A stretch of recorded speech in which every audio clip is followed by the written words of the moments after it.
Welcome to Sports Fluent. I'm Anthony K. Here's the thing about the GOAT debate.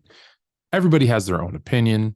Everybody's right and everybody's wrong because it's based on the things that you value or find important depending on the players, the era you grew up in, the era you grew up watching, how you like playing the game, how you don't like the game being played. Are you focused on offense? Are you focused on defense? Do you only care about one? Are you an all-around fan that your players need to be two-way players? There's so many things. Are you a regular stats, advanced stats, no stats, talent, skill? There's a million variables that go into it. But the two most common players that you hear when we're talking about the NBA's GOAT is LeBron James and Michael Jordan. And for many, many, many very, very justifiable reasons. We get it. Statistically, they're super close. When you look at advanced statistics, very, very close. Accolades, obviously one player has an extreme lead there. Longevity, peak longevity, the other, LeBron, has it there.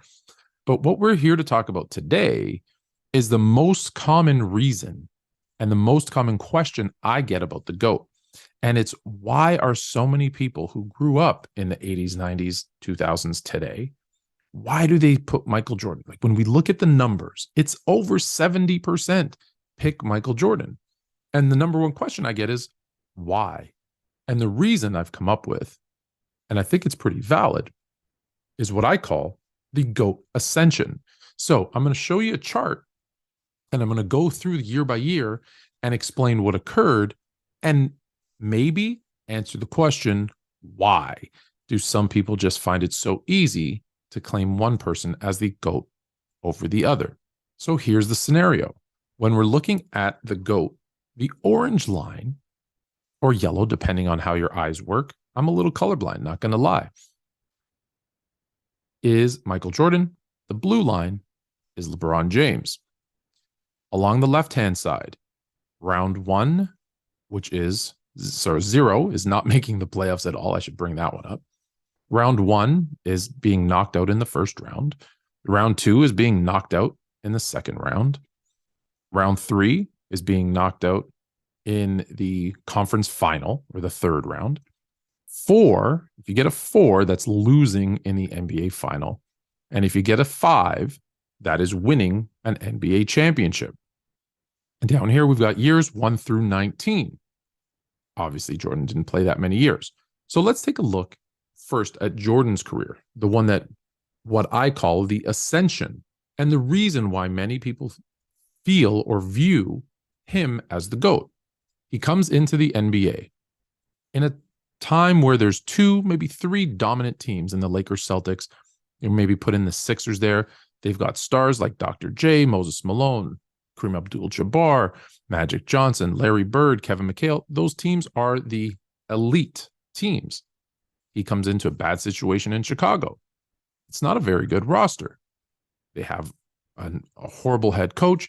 In fact, in year one, what some people forget is that the Chicago Bulls, more people in Chicago Stadium were buying tickets to the indoor Chicago soccer team, more so than the Bulls. This was not a good situation he walked into. He finishes in his rookie year, the team is sub 500.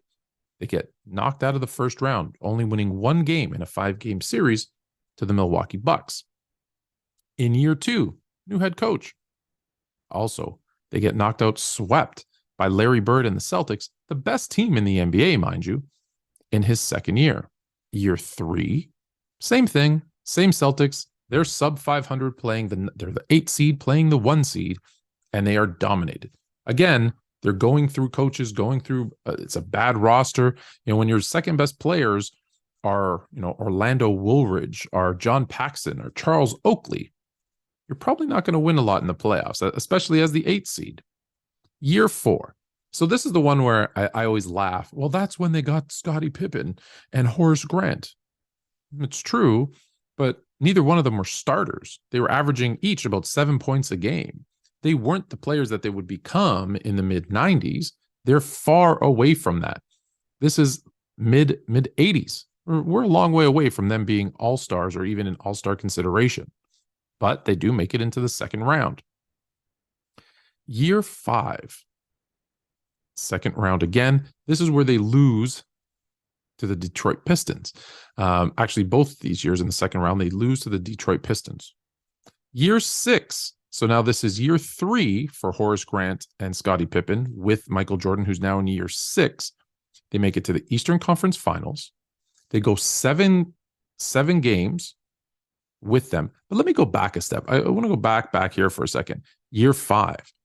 People forget that year, the Pistons lost 2 games en route to their first NBA championship.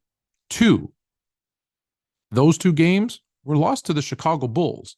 So it's not like they weren't close. They literally swept first round, third round, and the third round and the NBA final. All sweeps with the exception of that second round matchup against the Bulls. I think that's an important footnote. Year 6, we know that's the Game 7 game where Scottie Pippen has the migraine, but year 3, as I said, of those 3 players being together, of Pippen, Grant, and Jordan. Year 7, and obviously they brought in Phil Jackson a couple of years earlier there as well. But that was their 4th head coach in Jordan's up to that point. That was they'd had 3 or 4 head coaches before they got Phil Jackson being the 3rd or 4th head coach in those first 4 or 5 years. So it wasn't like they were stable to begin with.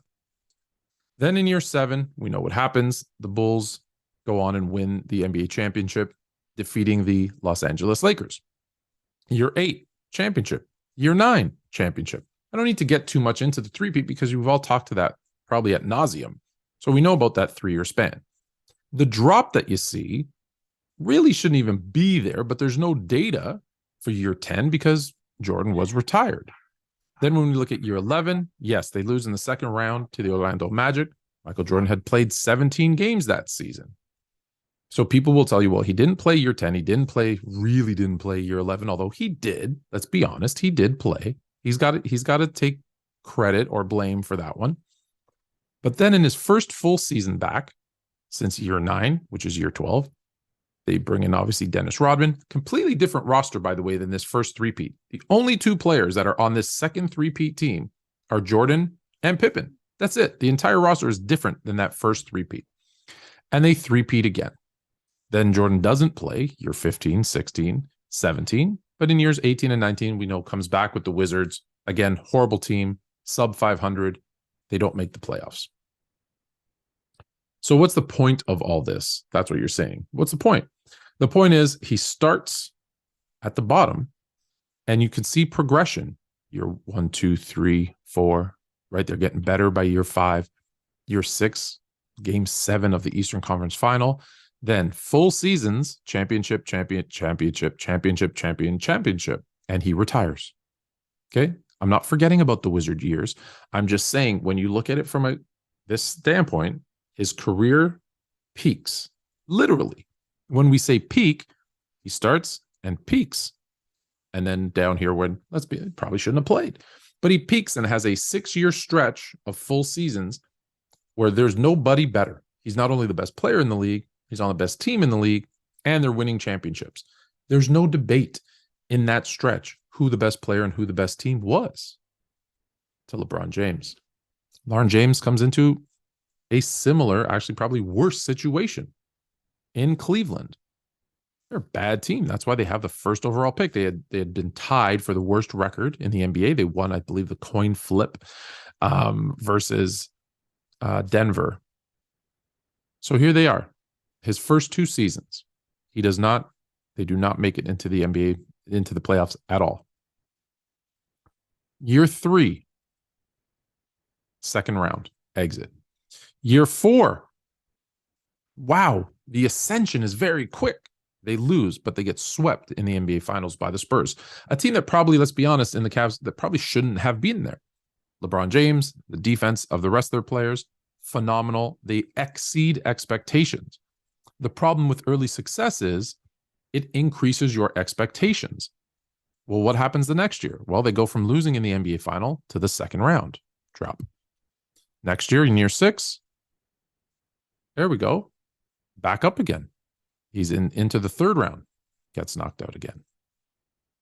Here in year 7, exited in the second round. So let's pause there because obviously that's the end of the Cleveland era. But a note for those, these 2 seasons in year 6 and 7, you can poke tons of holes in that roster, but they're the number 1 seed in the NBA both seasons. And they are exited in the third and second round to the Celtics and to the Magic. He then moves to Miami and creates the super team. You know, I don't like that term. And here he goes, year 8. Again, the favorite against the Dallas Mavericks, loses in the NBA final. The next 2 years, they defeat the very young Oklahoma City Thunder and the San Antonio Spurs. Year 4 in Miami, or 11 in his career, NBA final loss to that same Spurs team. 12, he goes to Cleveland, loses to the Warriors. 13, the incredible 3-1 comeback, defeating the Warriors. NBA final again, loss. NBA final again, loss. He then goes to the Los Angeles Lakers. Yes, injuries occurred. Again, I'm not giving you all the details of this. I'm showing you these graphs for a reason, and I'll get to it in a minute. He doesn't make the playoffs in year 16. He wins the NBA championship in 17. He loses in the first round in 18. He does not make the playoffs in 19. And it's looking like they're not going to make the playoffs again in 20. So the point of this is to tell you, not how I feel, but to tell you where people get this mentality, this thought process from, is when you look at Jordan's career, there's a clear line that starts at the bottom on the left, goes up to the top, to the pinnacle, and sustained greatness at the top. With LeBron, it's up, down, up, down, up, down. Yes, there's some sustained right at the top there in those middle years, but it's loss, win, win, loss, loss, win, loss, loss in the NBA Finals. Now, 8 straight NBA Finals for me is a win, but again, we're talking about the majority of people who won't see it that way. And then obviously in his Laker years, you know, you're either NBA champ or bust. So there's that up and down, up and down. So for someone who has been alive and watching it, you would have grown with Michael Jordan and seen him once he made it to the top of the mountain, he stayed at the top of the mountain until he left. With LeBron James, he makes it to the top of the mountain, but he gets knocked down. Starts to work his way back up again, gets knocked down again, makes it to the top, gets knocked down, up top. And that's where I think the GOAT debate comes in, is you have situations where, like here in 07, where he doesn't play great. Sure, he's not on a great team and they get swept. Like here in 2011, where he's on a great team that should win, that are the favorites, and he doesn't get swept, but he plays really, really poorly, right? These 2 prior years, again, number 1 seed, not making it to the final. So that's where I think it comes in. Now, whether you have LeBron James or Michael Jordan as your number 1, as your GOAT all time, heck, whether you have somebody else other than those 2 guys, that is completely for you and your opinion, and that's what it is. But if to answer the question of what is the reason why people hold Jordan in such high regard, the best way I can explain it is this: the GOAT ascension, the ability to start at the bottom, work your way up to the top, and be the best and the champion for multiple seasons and never getting knocked off your throne until you step down, versus, hey, that struggle of up and down, up and down, up and down. And that's why that sustained greatness will remain with Michael Jordan. I'm Anthony K. Now you're more fluent.